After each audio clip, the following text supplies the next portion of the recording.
गंगोली हाट की प्रियांशी ने 10वीं में टॉप किया है। प्रियांशी को 500 में 500 नंबर मिले हैं। 12वीं में पीयूष और कंचन जोशी ने टॉप किया है। ये बड़ी खबर आपको इस वक्त हम बता रहे हैं।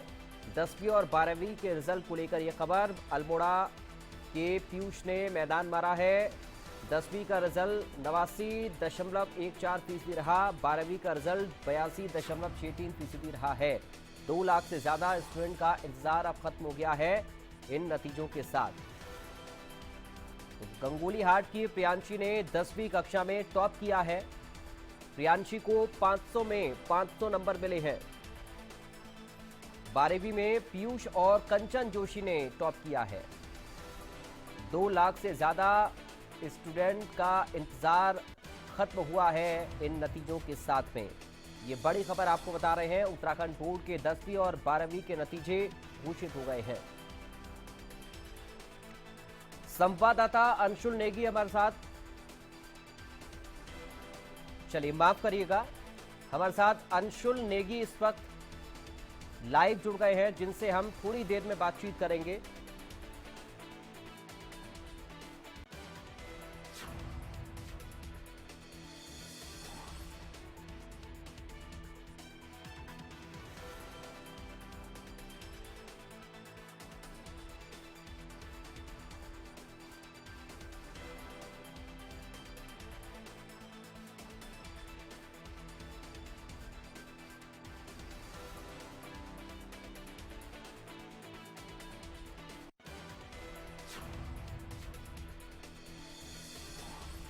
इस वक्त ये बड़ी खबर आपको बता रहे हैं। उत्तराखंड बोर्ड के 10वीं और 12वीं का रिजल्ट घोषित हो गया है। गंगोली हाट की प्रियांशी ने 10वीं में टॉप किया है। प्रियांशी को 500 में 500 अंक मिले हैं।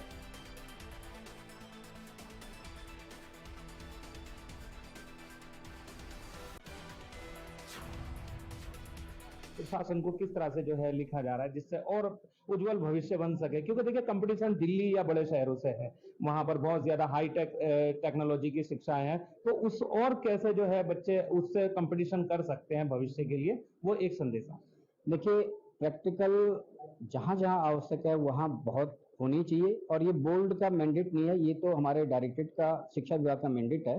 अब शिक्षा विभाग का ध्यान इस ओर है कि हर विद्यालय में प्रयोगशालाएं हों और प्रयोगशालाओं में सामग्री हो, लेकिन शिक्षकों से भी अनुरोध होगा कि प्रयोगशाला भवन होने और प्रयोगशाला की सामग्री होने से ही काम नहीं चलता, बल्कि उनको भी चाहिए कि वो थ्योरेटिकल जितना पढ़ाते हो उससे ज्यादा उनको प्रैक्टिकल बच्चों से कराना चाहिए, क्योंकि केवल परीक्षा पास करना कोई हमारा उद्देश्य नहीं है और ना हमारा ये टारगेट है। बच्चे को ज्ञान अच्छा हो जाए, उसको नॉलेज अच्छा हो जाए, ताकि वो कहीं भी उस नॉलेज को जो है अपने परिवर्तित करना चाहे, चाहे वो कंपटीशन के रूप में हो, चाहे जहां भी कोई अगर व्यवसाय चुनना चाहता हो, लेकिन प्रैक्टिकल बहुत जरूरी है। और विशेषकर विज्ञान विषयों में जहां पर कि बिना प्रैक्टिकल के थ्योरेटिकल नॉलेज संभव ही नहीं है, तो वहां पर भी प्रयोग होनी चाहिए।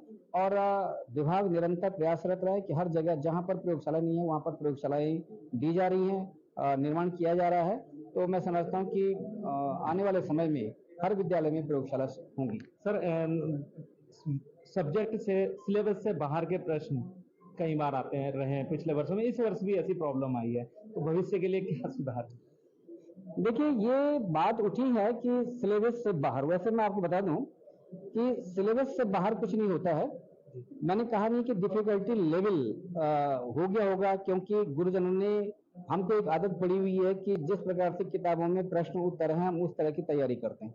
लेकिन मैंने कहा कि हमको तो आने वाले समय के, अगर हमें बच्चों का कुछ देना है, समय ये है कि जो हमने पढ़ा वही क्वेश्चन पत्र में आए, ऐसा संभव नहीं है, बल्कि हमने समझा क्या।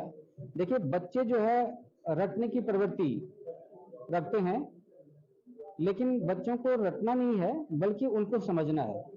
और जब वो समझते नहीं है तो कहते हैं कि ये सिलेबस से बाहर है, तो वो डिफिकल्टी लेवल अधिक होने के कारण सिलेबस से बाहर बता देते हैं। ठीक है सर, धन्यवाद। तो कहीं ना कहीं एक तरह से देखा जाए कि बोर्ड अपनी पूरी जिम्मेदारी निभा रहा है। अब तो यहाँ के बच्चों को, यहाँ के भविष्य को चाहिए कि वो उतनी मेहनत करे। अभिभावकों के लिए भी संदेश है, शिक्षकों से भी अनुरोध है कि वो अपनी जो प्रयोगात्मक परीक्षा। और इंटरमीडिएट के सेकंड टॉपर अंशुल नेगी इस वक्त हमारे साथ लाइव जुड़ गए हैं। सबसे पहले अंशुल, आपका बहुत स्वागत है इंडिया न्यूज में, आपको बहुत बहुत बधाई। Thank you sir. अंशुल, कैसा लग रहा है ये सफलता पाकर? सर काफी अच्छी फीलिंग आ रही है। किसको श्रेय देंगे अपनी इस सफलता का? आप सेकंड टॉपर हैं उत्तराखंड में 12th क्लास में। सर एंड मेरे पेरेंट्स को। कैसे अंशुल ये सफर आपका रहा? कैसे आपने मेहनत की और कैसे इतने अच्छे अंक आपने हासिल किए हैं? क्या पढ़ाई का पैटर्न रहा? कैसे आप अपना शेड्यूल तैयार कर रहे थे? सर मतलब जैसे टीचर्स लोग जैसे जैसे सिलेबस खत्म कर रहे थे तो मतलब बैकलॉग नहीं होने दिया जी। And previous year paper solve किए एंड एनसीईआरटी पूरी सॉल्व की थी। क्या कर रहे थे आप उस वक्त जब आपको पता लगा कि आपने सेकंड, आप टॉपर हैं उत्तराखंड में? कैसे आपको पता लगा और ये जो खुशी है आपने इसका इजहार कैसे किया है? क्या आसपास आपके कोई था? आप घर वालों के साथ मौजूद थे? हाँ, मेरे पेरेंट्स और मेरी एक जुड़वा बहन है ना, वो भी 12th में है, तो मैं उनके साथ रिजल्ट देख रहा था। जी। तो ये जो आपने 12th की पढ़ाई की और इतनी मेहनत की, इतने अच्छे अंक आप लेकर आए हैं, तो इसके लिए आप कैसे अपने माइंड को स्ट्रेस फ्री रखते थे? क्या फिजिकल एक्टिविटी आपकी रहती थी? पढ़ाई कैसे, कितने घंटे आप पढ़ाई करते थे? तो इस बारे में आप कुछ बताइए अंशुल, ताकि आगे भी जो बच्चे एग्जाम की तैयारी कर रहे हैं वो आपसे प्रेरित हो पाए। सर जो पहले पहले तो मतलब ज्यादा सिलेबस नहीं हुआ था, तो जितना पढ़ाया था उसको रिवाइज करते थे जी। एंड बाद में जब सिलेबस लगभग कंप्लीट हो गया तो जब तक मन करता था तब तक पढ़ते थे एंड जिस टाइम मन नहीं करता तो थोड़ा कभी सॉन्ग सुन लिए या फिर थोड़ा माइंड फ्रेश करने के लिए छत में वगैरह घूमता था। एंड रिसोर्सेज की कमी नहीं थी, पापा मम्मी ने पूरी फैसिलिटीज दी थी एंड प्रीवियस ईयर पेपर किए थे। अच्छा, पढ़ाई का अंशुल पैटर्न आपका क्या रहता था? सुबह आप ज्यादा पढ़ते थे, रात को, शाम में, दोपहर में? क्या पैटर्न आपकी पढ़ाई का था? सर मैं रात में थोड़ा ज्यादा पढ़ता था। और खेल कूद या फिर फिजिकल एक्टिविटी में क्या आपका शौक है अंशुल? सर फिजिकल एक्टिविटी में तो वैसे मतलब जैसे कभी छत में एक्सरसाइज वगैरह और वगैरह खेल लेता हूँ दोस्तों के साथ। अंशुल, आप अब 12th क्लास को पास कर चुके हैं और ये एक ऐसी स्टेज होती है जिसके बाद हमें अपने करियर की दिशा को तय करना होता है। तो आपने क्या सोचा है? अब आप 12th पास कर चुके हैं, सेकंड टॉपर है उत्तराखंड के अंदर आप, तो आप क्या आगे करना चाहते हैं? क्या आपका एम है, क्या मोटिव है आपका? सर रिसेंटली इस साल जो जेईई मेंस का पेपर हुआ था ना जी। तो उसमें मेरा सिलेक्शन हो गया है, तो मैं अब जेईई एडवांस की तैयारी कर रहा हूँ। तो ये आपने क्या पहले से ही सोचा था या कब आपका मन बना? क्या सोच के रखा था आपने पहले से? सर 12th के बीच में मुझे पता चला कि जेईई मेंस जैसी अच्छी अच्छी कॉम्पिटिटिव एग्जाम होते हैं जिनमें हमें इंडिया के टॉप रैंकिंग इंस्टीट्यूट में हमें लिया जाता है, हमें वहाँ से नॉलेज गेन करनी पड़ती है। तो तब मेरा मन बना कि अब मैं भी थोड़ा एक बार मतलब जेईई मेंस एक बार ऐसे ही दे देता हूँ। तो फिर अंशुल, सबसे पसंदीदा सब्जेक्ट आपका कौन सा है? Sir maths and physics and chemistry भी ठीक। मैथ तो अंशुल बहुत कम बच्चों को समझ आता है, बहुत टिपिकल होता है, तो आप कैसे समझ पाते हैं इसको? क्या इस खूबी आपके अंदर ऐसी है? सर वैसे कुछ खूबी वगैरह डेवलप खुद नहीं होती है इनबिल्ट जी। अगर आपको जो पढ़ा है वो रिवीजन करते रहेंगे तो मतलब कोई भी सब्जेक्ट अच्छा लगने लगता है। आप बता रहे हैं कि फिजिकल एक्टिविटी आप करते हैं, एक्सरसाइज भी कर लेते हैं, टहलते भी हैं और आप रिफ्रेशमेंट के लिए कुछ कुछ करते रहते हैं पढ़ाई के साथ साथ, ये बहुत ज़रूरी है। इसको लेकर आप क्या बाकी बच्चों को सलाह देंगे अंशुल, कि हम जितना ज़्यादा स्ट्रेस अपने माइंड पर डालते हैं, जितना ज़्यादा हम तनाव लेते हैं पढ़ाई को लेकर या दबाव डालते हैं अपने मानसिक तौर पर अपने ऊपर, उतना ही ज़्यादा हमारी फिजिकल एक्टिविटी कितनी ज़रूरी है और उसको स्ट्रेस फ्री करने के लिए और क्या कुछ कर सकते हैं? बाकी बच्चों को आपकी सलाह क्या है अंशुल? सर मैं मेरे अकॉर्डिंग ये है कि ऐसा नहीं है कि दिन में लगातार पढ़ते रहो, थोड़ा माइंड का रिफ्रेशमेंट इम्पोर्टेंट है। उससे आपकी पहले तो आपका फिजिक डेवलप होता है एंड आपका माइंड भी थोड़ा रिफ्रेश हो जाता है। एंड मैंने ये नोटिस किया है कि जब भी मैं मतलब रिफ्रेश होके आता हूँ तो थोड़ा ज्यादा पढ़ाई होती है। बाकी घर वालों की इच्छा क्या है? आप क्या करें, या फिर आपके ऊपर छूट रखा है कि आपको जो करना है वो करिए, कोई दबाव किसी का किसी भी तरीके का नहीं है? घर वालों का कोई प्रेशर नहीं है, वो कहते हैं जो करना है कर, हम तेरे साथ हैं।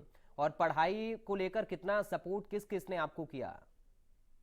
सर लगभग सभी ने किया, टीचर्स ने किया, पेरेंट्स ने किया, एंड दीदी ने भी किया। अंशुल, एक बात आप बताइए कि सेल्फ स्टडी और ग्रुप स्टडी में कितना अंतर होता है और क्या ज्यादा बेहतर रहती है स्टूडेंट्स के लिए? According to me self study is better than group study. तो ग्रुप स्टडी में आपको मतलब ये नेसेसरी नहीं है कि ग्रुप में सबको एक ही टॉपिक होगा जो नहीं आता होगा जी। आप सेल्फ स्टडी में वो देख सकते हैं कि आपको कौन सा नहीं आता है और आप उस पर ज्यादा टाइम दे सकते हैं। चलिए, बहुत शुक्रिया आपका अंशुल, आप जुड़े इंडिया न्यूज के साथ, आपने अपना वक्त दिया और बहुत शुभकामनाएं एक बार फिर से इंडिया न्यूज की तरफ से। आप खूब तरक्की करें और एक अच्छे मुकाम तक पहुंचे, हम यही ईश्वर से कामना करते हैं। तो अंशुल नेगी को आप सुन रहे थे, 12th के सेकंड टॉपर हैं, उत्तराखंड थे, हमारे साथ लाइव जुड़े और उन्होंने बताया कि उनकी जर्नी कैसी रही है पढ़ाई को लेकर और कैसे कैसे उन्होंने यहाँ तक का सफर तय किया है। और इस वक्त हमारे साथ हाई स्कूल के 3rd टॉपर आयुष जुड़ गए हैं। आयुष, आपका स्वागत है इंडिया न्यूज पर, आपको सबसे पहले बधाई और बहुत बहुत शुभकामनाएं। आयुष, धन्यवाद सर। कैसा लग रहा है ये उपलब्धि हासिल करके आयुष? सर बहुत अच्छा लग रहा है, बहुत उत्साहित माहौल है यहाँ। अपनी खुशी का इजहार आप कैसे करना चाहेंगे, बताइए, एकदम खुलकर बात करिए। मैं धन्यवाद देना चाहूंगा अपने अभिभावकों का और अपने शिक्षकों का जी। इसी तरीके से अपनी खुशी जाहिर करना चाहूंगा। किसको श्रेय देते हैं आप अपनी पढ़ाई का? टीचर्स को, माता पिता को, अपने फैमिली को, किसको? मैं अपनी फैमिली और टीचरों को बराबर देना तो ये जब आपने अपना रिजल्ट देखा और आपको पता लगा कि आपकी 3rd रैंक आई है हाई स्कूल में पूरे उत्तराखंड में, तो क्या आपका रिएक्शन था? परिवार वालों ने क्या कुछ कहा आपसे? जी, मेरा रिएक्शन तो मतलब थोड़ा सा मैं देख के हैरान भी हो गया, पर मुझे उम्मीद भी थी कि मैं टॉप 5 में आऊंगा और बहुत अच्छा लगा ये देखकर, मैं बहुत खुश हो गया। ये तो बड़ी अच्छी बात है आयुष कि आपने सोचा था कि आप टॉप 5 में आएंगे और आपने 3rd रैंक हासिल की है। लेकिन ये 3rd रैंक हासिल हुई कैसे? चूंकि हाई स्कूल एक ऐसी स्टेज होती है, एक ऐसी कक्षा होती है जिसमें एक नींव तैयार होती है, आपका बेस मजबूत होता है। आपने हाई स्कूल में बहुत अच्छे नंबर हासिल किए हैं, तो यहाँ तक आपने पढ़ाई कैसे की, कैसे आपने इतनी अच्छी सफलता हासिल की है? जी, मुझे अपने पिताजी से प्रेरणा मिली और मेरे पिताजी बहुत मेहनत से काम करते, तो मुझे लगा कि मुझे भी मेहनत करनी चाहिए और यही प्रेरणा मुझे मिली अपने पिताजी और माताजी से। जी, यानी आपने बहुत कम उम्र में समझ लिया है कि पढ़ाई बहुत जरूरी है अगर आपको एक अच्छा मुकाम हासिल करना है। जी, पढ़ाई मुकाम के लिए और अपने व्यक्तित्व के लिए भी बहुत इम्पोर्टेंट है। हाँ, बाकी बच्चों को क्या आप सलाह देंगे कि कैसे हम पढ़ाई करें? पैटर्न क्या क्या हो सकता है पढ़ाई का? मैं यही बोलूंगा कि आप जैसा आपके शिक्षक बोलते हैं आपको पढ़ने के लिए, उसी तरीके से आप पढ़िए और रोज पढ़िए, चाहे आप कम पढ़ते हैं पर रोज पढ़िए। कोई ड्यूरेशन आयुष आपने अपना सेट किया था, आपको कौन कौन से समय पर कितने कितने घंटे पढ़ाई करनी है?